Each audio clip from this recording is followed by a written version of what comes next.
Hello, everyone. This is The Single and Multi-Sport Athlete by Reese Murray, a Central Washington University grad student. I look forward to having you with me today as we discuss both types of athletes in our society.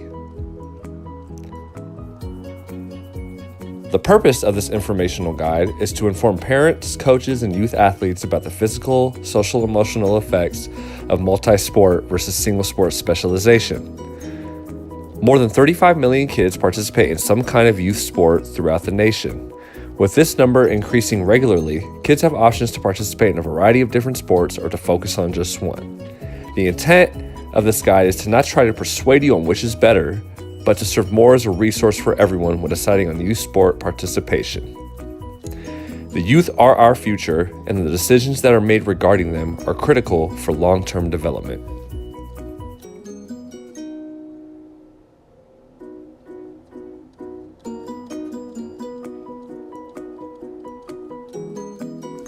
We will first begin with single sport specialization. Single sport specialization is intense year-round training in a single sport with the exclusion of other sports. You may hear kids say, I'm only a basketball player, or I'm only a baseball player. That would be a single sport athlete. We are first going to dive into the physical aspects of a single sport athlete.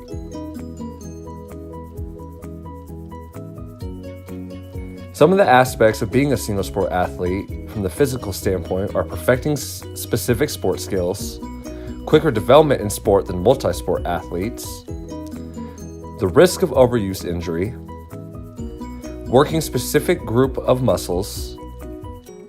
The athlete may obtain mastery in skills at an early age, and they may be potentially prone to physical exhaustion with the same movements.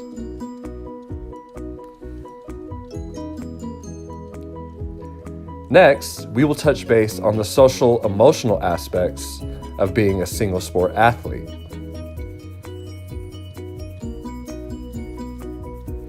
First, all their focus and energy is on one sport annually that may result in more confidence and abilities. They devote majority of the time for the athlete and the parents, risk of burnout from mental exhaustion, developing bonds with the same peers regularly, and they could feel more pressure from parents and coaches to achieve. We will next take a look at the research revolving around single sport specialization and the athletes. First, high specializers have 85% risk of musculoskeletal injuries. Next, sport specialization can begin as early as age 9 and last for at least 11 months out of the year. The landing error scoring system was used for a jumping test by 40 female high school athletes, 21 being single sport and 19 being multi-sport. With athletes all playing soccer, the scores were measured on the less criteria scale, showing no significant differences between the two types of athletes. 302 athletes from ages 13 to 18 were used to complete a survey determining specialization levels. Studies found that low specialization athletes were more likely to attend lower populated schools, less chance of reported knee injuries, and played multiple sports. High specializers were found most likely to be single sport athletes with at least 8 months of training per year, attend a large populated school, more likely to report knee, hip, or overuse injuries. Current single sport high school, college, and pro athletes participated in the survey based on their sport and decision to specialize. The results found that current high school athletes are specializing at a much younger age compared to college and pro athletes when they did. Training and instruction focused around sports skill development provide the growing advantage to support talent that can hopefully result in long-term success. While youth athletes may feel pressured to specialize in a sport and even a position, new foundational goals are established and enhanced by parents and coaches. Traveling factors for specialized training, practices, and tournaments can create separation from community where the athletes live and attend high school. Highly specialized athletes risk injury and overuse compared to moderate and low specializers who are less elevated. This is due to the single sport athlete exposing their neuromuscular systems and musculoskeletal tissues to only one set of motor patterns, making it more likely to develop imbalances in strength and flexibility. Delaying intense training could help avoid these problems, with most sports showing no evidence that early specialization is necessary before puberty to be elite. Specializing at an early age includes high intensity and structured training, minimal time off from the sport, exclusion of other sports, and being initiated by parents, coaches, or trainers. Athletes gain a competitive edge, develop and hone skills faster, talent is recognized early, and increased opportunity for college scholarships. Cases against early sport specialization include risk of overuse injury, allowing proper rest, cross-sport skill development, maintaining interest in sports, and preventing social isolation, over-dependence, and burnout. In a study that included 204 soccer clubs, results found that professional soccer players began competing around age 7 to 8 and elite training at age 10 to 11 while accumulating more hours in the sport than non-professions. When specializing, most authorities agree it leads to higher athletic success, but the timing of specialization also depends on the sport.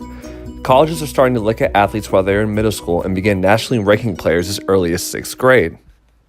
Overload can lead to the psychological and physiologic phenomenon known as burnout, and it can also lead to the development of non-functional overtraining syndromes. 165 college athletes completed a questionnaire that showed that self-determined motivation has a high level of social support and low to moderate levels of negative social interactions relative to response set options. College coaches were given a survey addressing the strategies they use to prevent burnout in their sport. 93.4% agreed that they engage in some type of strategies to prevent their players from burning out. Next, we will discuss multi-sport participation. The multi-sport athlete is one who is involved and skilled in several sports. They can play at least 2, 3, maybe even 4 different sports throughout the year. With the multi-sport athlete, we will first discuss the physical aspects. The athlete develops different skills in other sports, working all the muscles and movement patterns in their body. Growth in specific sport skill may be slower than the single sport athlete.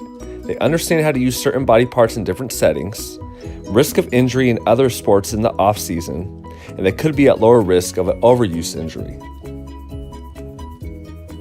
Next, we will discuss the social-emotional aspects of the multi-sport athlete. First, it can reduce the chances of burnout from participating in one sport year-round.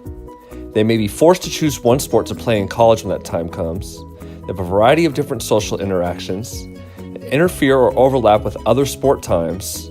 They experience problem-solving in different settings, and it requires focus on more roles and responsibilities. We will now take a look at the research and data revolving the multi-sport athlete. Moderate specializers have 50% risk of musculoskeletal injuries. Multiple sports can offer more opportunities for peer socialization, development of self-esteem, and leadership qualities, and promoting health and fitness.